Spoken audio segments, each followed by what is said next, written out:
My entitled neighbor used me as a free babysitter until I finally said no. When I first moved into my new apartment, my neighbor seemed friendly enough. She had 2 young kids and asked me for a small favor.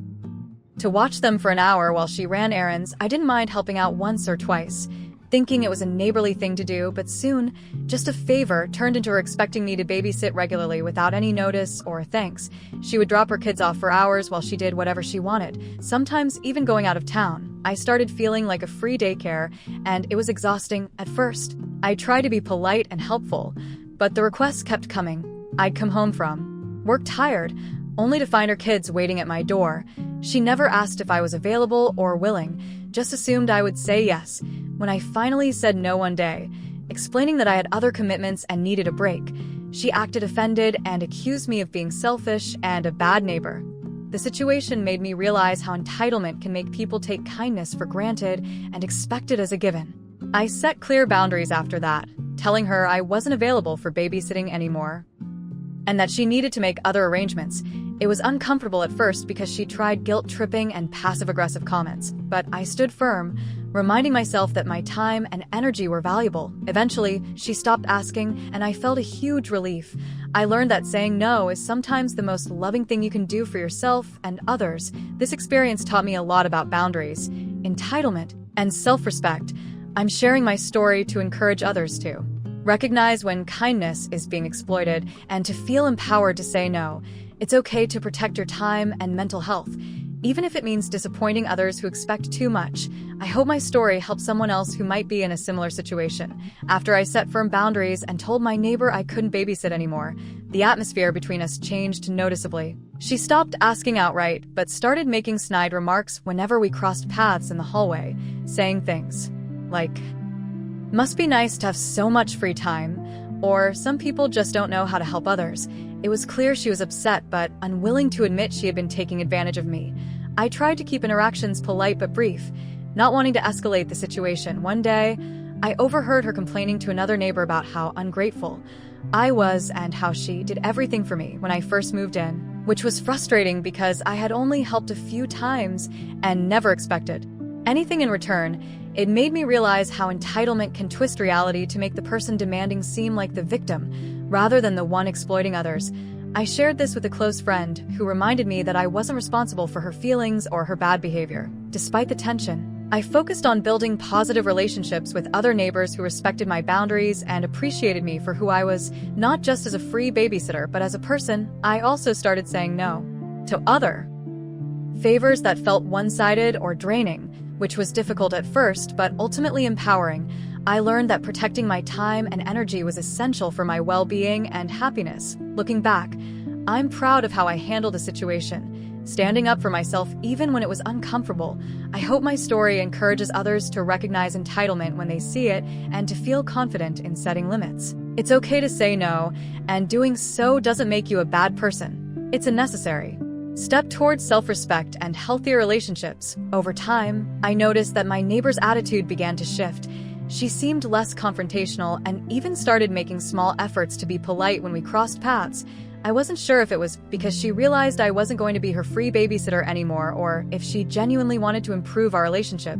Either way, I welcomed the change and continued to keep my boundaries clear. I still didn't offer to watch her kids, but I was friendly and civil, which felt like a good balance. One afternoon, she approached me and apologized for how she had acted, admitting that she had taken advantage of my kindness and that it wasn't fair. I was surprised but appreciated her honesty. We had a brief conversation about the importance of respecting each other's time and space, and I told her I was happy to be neighbors as long as there was mutual respect. It felt like a turning point, and I hoped it would lead to a healthier dynamic. Moving forward, despite the progress, I remained cautious, knowing that entitlement can be deeply ingrained and that people don't always change overnight. I stayed firm on my boundaries and made sure to communicate openly if I felt they were being tested. This experience taught me the value of self-advocacy and the importance of not letting guilt or pressure force me into situations I wasn't comfortable with.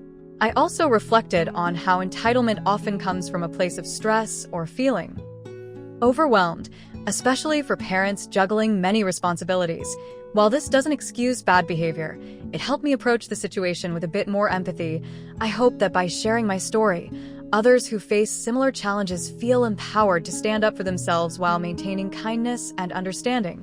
Since that conversation, my neighbor and I have maintained a respectful but distant relationship. We occasionally exchange polite greetings in the hallway, and she no longer expects me to watch her kids or do favors without asking.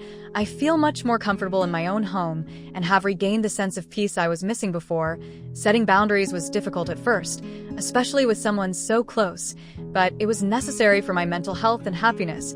I've learned that kindness shouldn't be a free pass for others to take advantage of you. This experience has also made me more aware of how entitlement can affect many areas of life, from family to work.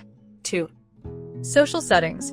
It's important to recognize when someone is crossing a line and to feel confident in speaking up. I'm grateful for the support of friends who encouraged me to stand my ground and reminded me that saying no is okay. It's not selfish to protect your time and energy. It's an act of self-respect. I've also started applying these lessons to other relationships, being more mindful about where I invest my time and effort. It's a balancing act between being kind and being firm, but I'm learning that healthy relationships require mutual respect and understanding. I'm hopeful that sharing my story will help others who might feel overwhelmed or taken advantage of by entitled people. You deserve to be treated with respect, no matter who you are or what your situation is. Looking ahead, I'm focused on cultivating positive, supportive connections and maintaining the boundaries that keep me healthy. Life is too short to be drained by entitlement and disrespect.